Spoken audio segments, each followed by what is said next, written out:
Assalamualaikum warahmatullahi wabarakatuh dan salam sejahtera untuk kita semua. Jadi pertemuan kali ini kita akan membahas tentang komunikasi interpersonal atau konseling dan disingkat dengan KIPK. Pengertian konseling adalah proses pemberian informasi yang objektif serta lengkap, kemudian dilakukan secara sistematik dengan panduan keterampilan komunikasi interpersonal, memiliki teknik bimbingan serta penguasaan pengetahuan yang bertujuan untuk membantu seseorang atau klien dalam mengenali kondisinya saat ini serta masalah yang sedang dihadapinya dan bagaimana menentukan jalan keluar atau solusi untuk mengatasi permasalahan tersebut. Tujuan konseling sudah sangat jelas tadi bahwa membantu klien melihat permasalahannya supaya lebih jelas sehingga klien dapat memilih sendiri jalan keluarnya. Perlu digarisbawahi di sini bahwa kita sebagai konselor tidak memiliki kewenangan untuk mengambil keputusan. Kita hanya memberikan pilihan, yang mengambil keputusan adalah klien. Nah, dalam pelaksanaan konseling ada beberapa faktor-faktor yang dapat menghambat kelancarannya. Antara lain yang pertama adalah faktor individual, kemudian yang kedua adalah faktor-faktor yang berkaitan dengan interaksi itu sendiri, kemudian yang ketiga ada faktor situasional serta kompetensi dalam melakukan percakapannya. Nah, satu-satu kita akan bahas. Yang pertama adalah faktor individual. Faktor individual ini adalah faktor yang dimiliki oleh masing-masing individu, baik itu konselor maupun konseli atau klien. Yang pertama yakni faktor fisik, ini meliputi kepekaan panca indera, yakni kemampuan untuk melihat serta mendengar, usia dan jenis kelamin. Kemudian ada sudut pandang atau nilai-nilai yang dianut. Nah, nilai-nilai yang dianut ini berkaitan erat dengan adat istiadat suatu daerah. Jadi bisa saja berubah atau berbeda. Kemudian faktor sosial ini meliputi sejarah keluarga, relasinya siapa, jaringan sosialnya bagaimana, peran dalam masyarakatnya seperti apa, ya, status sosialnya bagaimana dan peran sosialnya seperti apa. Kemudian yang keempat adalah bahasa. Ya, bahasa ini sebagai salah satu faktor penghambat dalam melakukan konseling. Jadi kalau misalkan tenaga kesehatannya atau konselornya orang memiliki suku Jawa, kemudian yang kliennya misalkan dari suku Toraja, jadi mungkin ada ketidaksamaan bahasa. Jadi seperti itu, misalkan contohnya seperti itu. Kemudian selanjutnya ada faktor-faktor yang berkaitan dengan interaksi itu sendiri. Yang pertama adalah apa tujuan dilakukannya ini komunikasi dan harapan apa yang ingin dicapai dari pelaksanaan komunikasi ini. Kemudian yang kedua adalah sikap konselor dan klien terhadap interaksi ini. Kemudian pembawaan diri terhadap orang lain seperti kehangatan, perhatian, dan dukungan. Jadi seorang konselor itu diharapkan memiliki sikap kehangatan, sikap welcome terhadap orang lain sehingga konseling itu dapat berlangsung dengan lancar.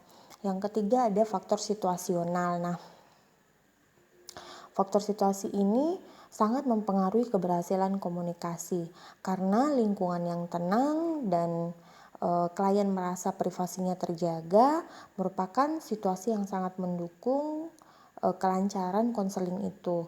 Tapi begitu juga sebaliknya, kalau klien merasa lingkungannya tidak nyaman, privasinya tidak terjaga, maka konseling ini tidak berlangsung dengan lancar. Kemudian yang keempat atau yang terakhir yakni kompetensi dalam melakukan percakapan. Agar komunikasi interpersonal ini berjalan dengan lancar dan mendatangkan hasil yang diharapkan, konselor perlu memiliki kemampuan dan kecakapan dalam melakukan komunikasi interpersonal atau konseling. Nah, keterampilan apa yang harus dimiliki oleh konselor? Yang pertama adalah empati, ya. Seperti yang kita ketahui bahwa empati itu adalah perasaan turut merasakan yang dirasakan oleh orang lain gitu. Ya, kemudian yang kedua adalah perspektif sosial. Jadi kecakapan melihat kemungkinan-kemungkinan perilaku orang yang kita ajak komunikasi. Terkadang dalam pelaksanaan konseling ada kesenjangan antara komunikasi verbal dan komunikasi nonverbal. Jadi seorang konselor harus atau dituntut untuk cakap melihat itu. Apakah ada kesenjangan antara informasi yang diberikan dengan bahasa tubuh yang ditunjukkan, sehingga kita memberikan solusi yang tepat gitu ya. Kemudian seorang konselor harus memiliki kepekaan terhadap sesuatu hal dalam konseling. Apakah dalam pelaksanaan konseling ini klien sudah tidak merasa nyaman dalam lingkungan itu ya? Apakah konseling ini harus dihentikan, diterminasi, kemudian mengatur jadwal ulang seperti itu ya.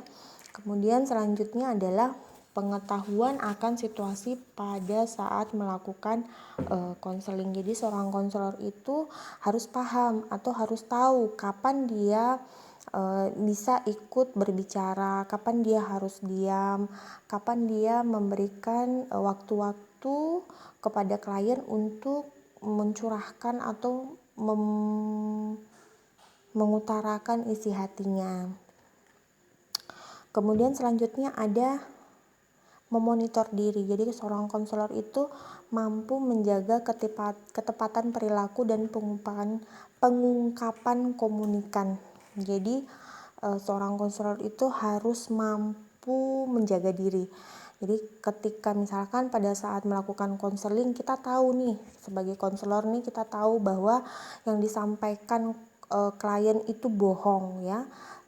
Tapi kita sebagai konselor tidak boleh serta-merta menghentikan konseling itu dengan mengatakan, sudah Bu, konseling ini kita tutup karena Ibu bohong. Nah, itu tidak seperti itu ya. Jadi kita harus pintar memonitor diri sehingga konseling ini berjalan dengan lancar. Nah, ada proses dan dampak konseling dalam pelayanan kesehatan. Ketika klien melakukan proses pertukaran informasi, pikiran, pendapat, dan perasaan, baik itu secara verbal maupun non-verbal, kemudian kepada pemberi pelayanan. Nah, pemberi pelayanan ini memberikan promosi, edukasi, motivasi, bimbingan, atau konseling dalam suasana kondusif yang aman antara klien dan pemberi pelayanan, maka ini akan meningkatkan citra dan kredibilitas pelayanan. Nah, ketika klien memiliki kesan yang positif ya, maka dia akan melakukan kunjungan ulang. Ketika kita menterminasi atau mengakhiri konseling ini, maka ketika kita jadwalkan kunjungan ulang, klien akan datang. Namun ketika kita melakukan kunjungan ulang lantas pada jadwal yang telah ditentukan klien tidak datang, berarti klien tidak nyaman dengan kita sebagai konselor. Demikian ya. Baik, jadi pertemuan kali ini cukup sekian. Terima kasih. Jika ada yang ingin ditanyakan, silakan, kita akan berdiskusi di Google Classroom. Terima kasih.